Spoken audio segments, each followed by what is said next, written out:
Assalamualaikum warahmatullahi wabarakatuh. Perkenalkan, saya Nala Sururi, mahasiswi program Studi Manajemen Universitas Pamulang. Pada kesempatan ini, saya akan memaparkan hasil penelitian saya dengan judul Analisis Rasio Profitabilitas dan Solvabilitas untuk menilai kinerja keuangan PT Toba Surimi Industries Tbk tahun 2020 hingga 2024. Setelah perkenalan singkat tadi, kita masuk ke latar belakang yang mendasari penelitian ini. Kinerja keuangan merupakan cerminan dari efisiensi dan efektivitas perusahaan dalam mengelola sumber daya untuk mencapai tujuan bisnis. Dalam konteks ini, analisis rasio keuangan menjadi alat penting untuk menilai kesehatan finansial suatu perusahaan, khususnya rasio profitabilitas dan solvabilitas. Penelitian ini difokuskan pada PT Toba Surimi Industries Tbk, perusahaan pengelolaan hasil laut, sebagai representasi industri yang menghadapi fluktuasi biaya produksi dan dinamika pasar ekspor. Untuk mendukung penelitian ini, saya mengacu pada teori laporan keuangan dari Kashmir, Munawir, dan Fahmi yang menyatakan bahwa laporan keuangan mencerminkan kondisi kinerja perusahaan.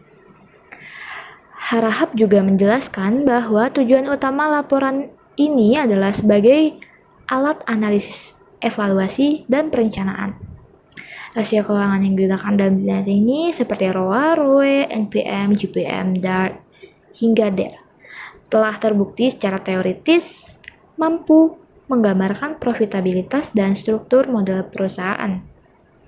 Tujuan penelitian ini bertujuan untuk menganalisis dari rasio profitabilitas yang terdiri dari return on asset atau ROA, return on equity atau ROE, net profit margin atau NPM, dan gross profit margin atau GPM.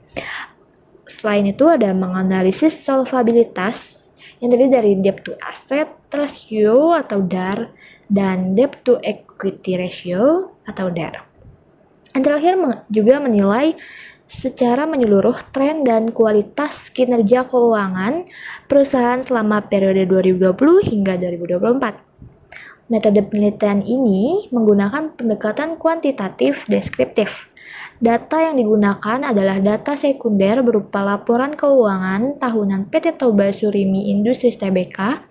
Analisis dilakukan melalui perhitungan rasio-rasio keuangan untuk menginterpretasi efektivitas operasional serta struktur modal perusahaan.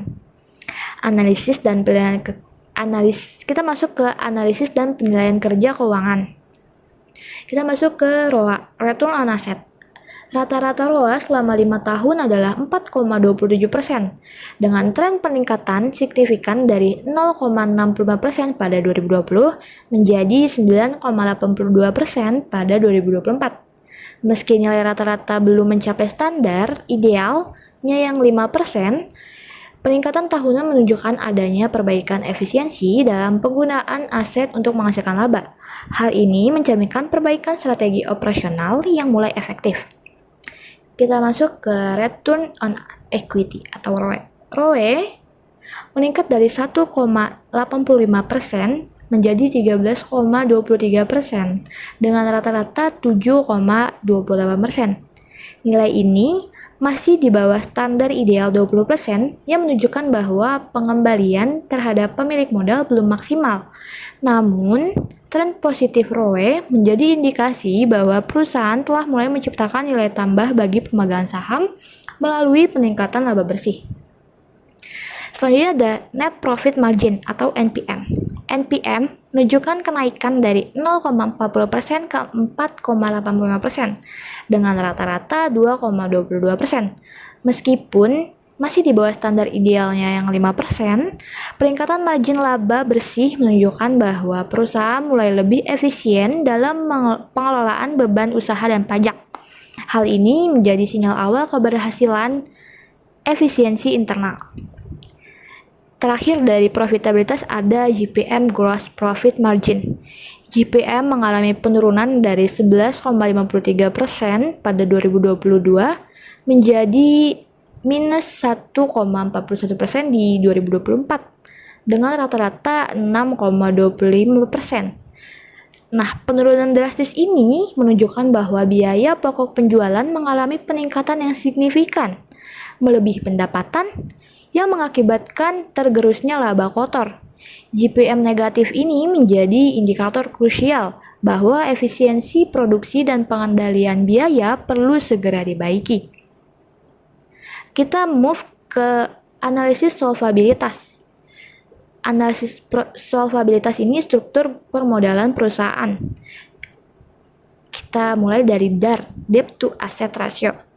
DAR menurun secara konsisten dari 64,68% menjadi 25,82% dengan rata-rata 47,76%. Nilai ini menunjukkan bahwa proporsi pembiayaan dari utang semakin kecil. Ini merupakan bahwa sinyal positif bahwa perusahaan semakin mampu membiayai asetnya dengan modal sendiri dan memiliki risiko keuangan yang rendah. Selanjutnya ada Debt to Equity Ratio atau DER. DER ini juga menunjukkan tren penurunan tajam dari 183,15% menjadi 34,81% dengan rata-rata 105,74%. Walaupun rata-rata DER masih sedikit di atas ambang idealnya yang 100%, tren menunjukkan adanya perbaikan signifikan dalam struktur modal. Hal ini memperlihatkan komitmen perusahaan dalam memperkuat permodalan sendiri dan mengurangi ketergantungan pada utang. Keuangan secara keseluruhan. Berdasarkan hasil analisis, dapat disimpulkan bahwa aspek profitabilitas menunjukkan perbaikan signifikan secara tahunan, tetapi masih belum mencapai standar ideal rata-rata. Hal ini mengindikasikan bahwa potensi laba belum sepenuhnya terrealisasi. Selanjutnya, aspek solvabilitas menunjukkan hasil yang sangat baik. Tren penurunan dari DAR dan DER mencerminkan struktur keuangan yang semakin solid, risiko pembiayaan yang menurun, serta peningkatan kapasitas perusahaan dalam mengelola modal. Namun, GPM negatif di tahun terakhir merupakan catatan penting yang menandakan urgensi evaluasi dalam strategi produksi dan pengendalian biaya.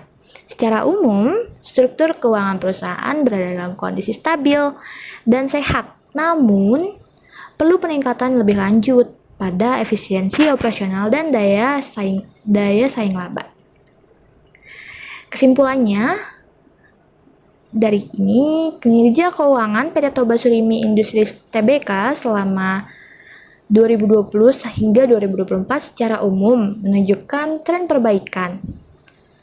Struktur permodalan menjadi lebih kuat dengan menurunnya ketergantungan terhadap utang. Namun, profitabilitas masih memerlukan penguatan melalui efisiensi produksi dan peningkatan nilai margin. Penglihatan ini diharapkan dapat menjadi dasar pertimbangan strategis bagi manajemen perusahaan, investor, maupun pihak akademik dalam menilai dan merumuskan kebijakan keuangan ke depan. Sekian dari saya, Nana Surri. Kurang lebihnya mohon maaf. Wassalamualaikum warahmatullahi wabarakatuh.